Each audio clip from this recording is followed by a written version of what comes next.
किया है, मेरी भी कमर बोल गई है। मुझे अपनी पुरानी नौकरानी कांता की याद आ रही है। क्यों चली गई वो गाँव? क्यों छोड़ गई हमें? उसके काम छोड़ने के बाद एहसास हो रहा है कि वो कितना काम करती थी।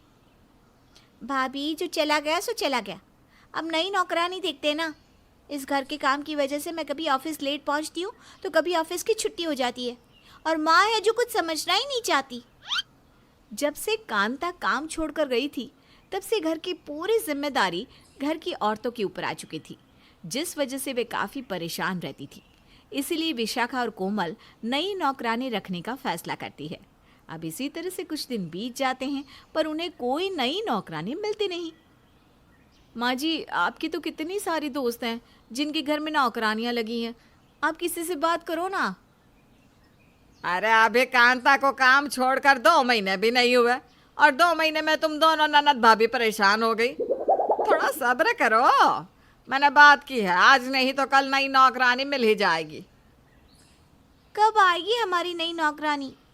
भाभी, मैंने तो सोच लिया है कि इस बार मैं अपनी नई नौकरानी की इज्जत करूंगी। कांता ने जब से काम छोड़ा है तब से मुझे नौकरानी की कद्र हो चुकी है। मुझे भी।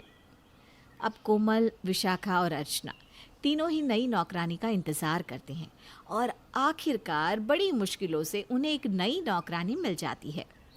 नमस्कार मालकिन, मैं हूँ कमला। आपके घर की करूंगी सफाई चकाचक, दिन हो या रात, जब चाहे करो याद, क्योंकि मैं यहीं रहूंगी, यहीं खाऊंगी, यहीं काम करूंगी। अगर आपको मेरी डील पसंद हो तो जल्दी से बता दो सैलरी, ताकि मैं अपनी रात यहाँ बिता सकूं।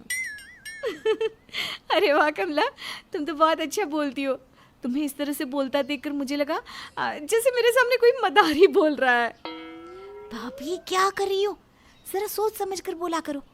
बड़ी मुश्किलों से हमें एक नौकरानी मिली है। जल्दी से इसे इसकी सैलरी बताओ और काम पर लगाओ, ताकि हमें घर के कामों से छुटकारा मिल सके। माफ़ करना विशाखा। अच्छा तो कमला, तुम्हें जितनी सैलरी चाहिए बता दो, हमें कोई एतराज़ नहीं है और तुम हमारे घर में भी रह सकती हो। पर तुम्हें ना किचन में सोना होगा, हमारे घर में एक्स्ट्रा रूम नहीं है। मुझे तो घर का कोना भी चलेगा मालकिन, और 3 वक्त का खाना चाहिए, बस और कुछ नहीं। इस तरह से कोमल कमला से डील पक्की कर लेती है। अब कमला कोमल के ही घर में रहकर घर की साफ सफाई करती और सभी घर वालों का अच्छे से ख्याल रखती, जिस वजह से घर वाले भी कमला की काफ़ी इज्जत करते हैं और घर के आदमियों को तो जैसे सब भूल ही गए थे। ऐसे ही एक दिन अनिरुद्ध अपना पर्स ढूंढ रहा था पर उसे उसका पर्स नहीं मिलता। अरे यार कोमल, मेरा पर्स कहाँ है? मैंने तुम्हें कितनी बार बोला है मेरी चीज़ों को संभाल के रखा करो। मेम साहब, एक बार मेरे साथ नीचे चलकर देख लो ना। मैं सब्जियां लेकर आ गई हूँ, पर वो सब्जी वाला ना बहुत चिक चिक करता है। कह रहा है कि पिछला उधार है। आप एक बार जाकर उससे बात करो ना। क्या? उस सब्जी वाले ने ऐसा बोला? पर तुम तो उससे कभी उधार नहीं करती ना। अच्छा तुम यहीं रुको, मैं बताती हूँ उसे। अरे कोमल, ये मैटर कमला और सब्जी वाले के बीच का है। तुम क्यों जा रही हो? सब्जी कमला लेती है तो वो अपना देख लेगी, तुम मेरा पर्स ढूंढो ना। ये आप कैसी बात कर रहे हैं? कमला हमारे घर में काम करती है, ऐसे थोड़ी ना होता है। मैं कमला की मदद करने से कैसे पीछे हट सकती हूँ? चल कमला, मैं आती हूँ तेरे साथ। कोमल अपने घर की नौकरानी के सामने अपने पति को ज़रा भी इज्जत नहीं देती। ये देखकर अनिरुद्ध को बहुत गुस्सा आता है। तो वहीं दूसरी ओर अर्चना भी अपने पति गगन को कुछ नहीं समझती। ऐसे ही एक दिन, अर्चना, क्या तुमने मेरा चश्मा देखा? मैंने यही टेबल पर रखा था, मिल नहीं रहा, और बिना चश्मे के तो मुझे कुछ दिखता ही नहीं।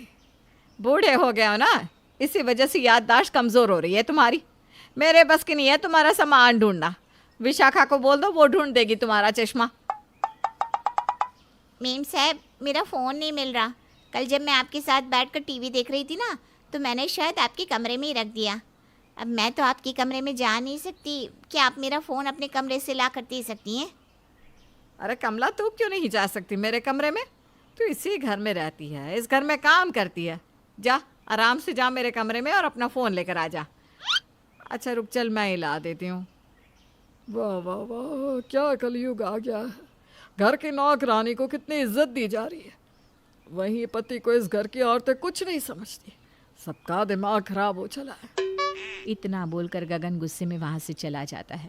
अब इसी तरह से कुछ दिन बीत जाते हैं और एक दिन कमला से सब्जी में नमक तेज़ हो जाता है उस दिन घर का कोई भी आदमी कुछ नहीं कहता, पर जब यही गलती बार बार होती है तो अनिरुद्ध से बर्दाश्त नहीं होता और एक दिन वो कमला पर भड़क जाता है। कमला, तुम्हारा ध्यान कहाँ रहता है? कभी तुम सब्जी में नमक तेज कर देती हो तो कभी मसाले। सारा दिन माँ के साथ बैठ कर क्या बस टीवी देखती रहती हो? भैया, आप कमला को इस तरह से क्यों डांट रहे हैं? वो भी तो इंसान है, गलतियां तो हो जाती है। आप इतनी छोटी सी गलती के लिए बेचारी को डांट क्यों रहे हो? सही कह रही है विशाखा, कमला को डांटना बंद करो। तुम सब औरतों ने मिलकर इस घर की नौकरानी को सर पर चढ़ा लिया है। ये नौकरानी कुछ नहीं करती, जब देखो बैठकर गप्पे मारती है तुम्हारे साथ। जब गगन और अनिरुद्ध कमला को उसकी गलतियों के बारे में बताते हैं तो घर की सारी औरतें कमला का पक्ष लेती है और अपने ही घर के मर्दों के साथ लड़ने लगती है। ये देखकर घर के मर्दों को बहुत गुस्सा आता है और एक दिन अनिरुद्ध जानबूझकर कमला से लड़ लेता है और उसे नौकरी छोड़ने के लिए कहता है। ऐसे कपड़े प्रेस किए जाते हैं? तुमने मेरी पूरी शर्ट जला दी। निकल जाओ, हमें नहीं चाहिए तुम्हारे जैसी नौकरानी। हाँ हाँ ठीक है, जा रही हूँ मैं यहाँ से। नहीं करना मुझे भी यहाँ काम, जहाँ मुझे 2 वक्त के खाने के साथ साथ पेट भर ताने सुनाए जाते हैं। अरे रख लेना कोई दूसरी नौकरानी, इतने सस्ते में मिल जाए तो। कमला रोते हुए काम छोड़कर चली जाती है, जिस वजह से घर की सारी औरतें गुस्सा हो जाती हैं और वो अपने ही पतियों से घर के काम करवाने लगती है।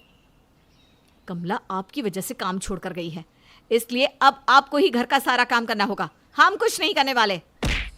अरे पर अनिरुद्ध ने उस नौकरानी को निकाल कर कुछ गलत थोड़ी ना किया है। तो आप भी अपने बेटे के साथ शामिल हैं? बहू, इन दोनों बाप बेटे को ही घर के काम पर लगा दे, तब इन्हें पता चलेगा कि कितनी मुश्किल से नौकरानी मिलती है और उनकी इज्जत करनी कितनी ज़रूरी है।